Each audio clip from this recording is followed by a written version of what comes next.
Welcome back or welcome to my channel. If you are new, be sure to hit that subscribe button down below so that you never miss an upload, especially if you're coming over here from TikTok, because I'm sure I have a lot of new people on here because we're going viral on TikTok, period. Okay, so if you're not following me on TikTok, be sure to do that. I will have all my social media in the description box down below for you guys. But today we have crochet, but like different than I normally do it. So we have a crochet braid ponytail, as you guys can see by the title of this video, or actually I don't know what I'm gonna title it, but you guys see it's a ponytail. Okay, and I'm telling you right now, it's crochet. It's so cute. I love it. So yeah, I filmed this whole tutorial for you guys, so you guys are gonna actually get to see it from beginning to end. I literally washed my hair, deep conditioned, did all of that stuff yesterday, so I'm literally gonna have my fro and I'm gonna slick it back down like this. So if you have very thick hair and you are interested in doing a ponytail and maybe you haven't been successful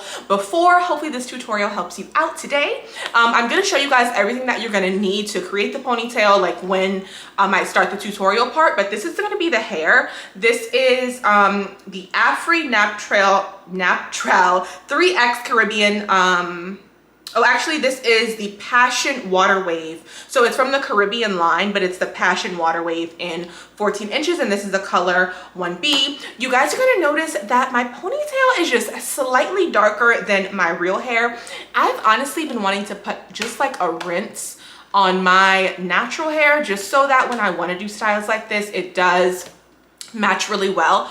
A number 2 will be like way too brown, but the 1B is just like a little dark. So just keep that in mind when you're doing a ponytail style, that your leave out, you know, like matches your ponytail or blends like pretty closely to it, so it's not like super obvious. But I really love this hair. It's very soft. I've used this hair before. I actually decided to do this ponytail because I have so much hair. You guys know, like from doing YouTube videos, I just have so much hair, but it's like not enough for a complete style. So I had some of this. I use this hair for passion twist, my short little passion twists. I have like probably more than one video on it, and it's this hair that I use. I had this left over, super lightweight, very soft, like just really pretty, you guys, really pretty, and I just love this hair. So I wanted to go ahead and do a little ponytail with this for you guys today. So I don't think I have anything else to say. It's gonna be pretty self-explanatory. You guys are gonna be able to see me actually do it from beginning to end. So let's just go ahead and jump right into it.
Okay, you guys, so that was the tutorial for this ponytail. I hope it was helpful. Like I said, if you have thick hair, just be sure to take your time, like really utilize your leave-in conditioner and your gel. Those two products are actually the exact same products that I use for my wash and go. So I just went ahead and used that same Kinky Curly Knot today, the same olive oil eco styler gel, and instead of me just doing the shingling method like I would for a wash and go, I just molded it into a ponytail. And I wanted to use these two products because I know that they mix well. So make sure if you're using two new products that you've never used together before, that you take it and just put it, like you can put it in your hand, or you can put it, you know, on a piece of paper or whatever, and just make sure that it mixes well and that you don't have those little white particles, or else those are going to be, you know, all in your hair, obviously. So make sure that the products mix well. One thing that I did not do in this video that I think I still might do it, but it's good if you do it in the beginning. Like I should have did it yesterday. So I did this ponytail yesterday, is to use a blow dryer. So I would recommend putting on your like satin scarf or whatever you put on your head that you're going to use to slick down the style or to hold it in place. And then just take the blow dryer and blow it on top so that it gets dry and it hardens. You guys can see, I'm going to show y'all from the side and the back. Well, it might be kind of hard to see on camera, I don't know, but in real life, I have a little bit of frizz, and it is because my hair is wet, and it's still wet, and it's going to be wet for a few days, most likely because I have a lot of product on it and my hair is very, very thick. My wash and goes normally take at least 2.5 days to completely dry. So I'm expecting the same thing for this ponytail. So the middle is of course very, very wet. So I just want to show you guys, you may be able to see some flyaways in this area. So if you can use a blow dryer or something to just harden it, you can also use some of the Got2b freeze spray as well to help to harden it up. And that will make sure that it's like, oh, piece of fuzz. That will make sure that it's like super duper molded to your head. This ponytail is detachable, as you guys were able to see me just using that ponytail ring and kind of like latching the hair onto that. You can take it out at night. I didn't. Surprisingly, I thought that I was going to, but I actually didn't need to. I thought the ponytail was going to be like really, really tight and I wasn't going to be able to tolerate sleeping in it. But actually, if you use the gel and really mold it down while your hair is wet, then you don't have to like tie the ponytail as tight, and you don't have to put, you know, as many on there to be able to hold it in place, versus if your hair was just like, you know, if you didn't use as much product to get it like slicked down. Does that make sense? So even though my hair was just washed and it was like a big fro, I was still able to get it nice and tight in this bun, but it's not like too tight. I can definitely still sleep in this. So I'll probably wear this for a few days. I really, really like it. And you guys were able to see as well what I did for the middle of the bun, which was, I just want to show you guys again. If you open the ponytail, you'll see my bun here in the middle. Well, you probably won't be able to see it because I covered it up. But yeah, I went ahead and just latched a few pieces of hair like this just directly onto the bun, and I did that in case the wind blows, y'all, because if the wind blows, or you know, you just move your head too quick or whatever, you'll have that big ball of your hair in the middle. So you want to make sure that you kind of camouflage that. So really the only thing that you need to do is just take a few of these pieces, and I didn't use any specific amount, just when I felt like my bun was covered enough, I went ahead and did this. So obviously if your bun is smaller, you'll need less hair. If it's bigger, you'll need more. So yeah, definitely do that to just cover up your bun, so if you move your head, you don't see any of that. And it is really, it's so easy, y'all. And one thing I also did that I did, but I did not show you guys on camera, is how to just do the thing around it to hide your ponytail holder. So if you just take, this is just one piece of hair, and I just kind of like raked my fingers through it. And it's so easy. So normally when you do ponytails, I know people like use the got to be and like wrap it and freeze it around. Like you really don't need to do all that because this is curly hair. So I literally just took this, and I'm going to show y'all right now. I put it around my bun or my ponytail just like this. And then I'm literally just going to wrap it like in a circle. So I'm going to take this side and bring it over here. So I cross it under, and then you guys can see how it's on each side, and then you can do it again. And then I literally just tied it. I literally just tied it, like I just tied the hair in like 2 knots, and then that was it. Because it's curly hair, you can't see anything. Like if it's gonna be hanging, which is fine, but it all blends in to the ponytail. So that's really, really easy. And obviously you don't need any bobby pins. That's another thing, you guys. Bobby pins are the worst with ponytails. Like when you have so many in there trying to hold the style together. I have one bobby pin in my head, one bobby pin, and that is just to hold my real hair, my little bun in the middle, just to kind of hold that tail, the end of it, to just like loop it up. And I just put the bobby pin in there. So I have one bobby pin in my head. So this is a very comfortable ponytail. Very comfortable, highly recommend. Okay, highly recommend. I think this is so cute. Definitely a cute little summer style, even though summer is like over. After I had that big crochet, I was like, I just want my hair like off my face for just a little bit before I jump into my next crochet braid style. So yeah, this was really, really easy. I hope you guys enjoyed this tutorial. Of course, if you have any questions, comments, concerns, leave everything in the comment section down below. And also, I know I mentioned TikTok in the beginning of this video, but I filmed a get ready with me for this little fit that I have on today, which is just like a cute little black dress from Zara and like all my little accessories and everything. So if you guys like the kind of content, once again, be sure to follow me over there at India Ajay. And yeah, that really is it for this video. I will see you guys in the next one. Bye.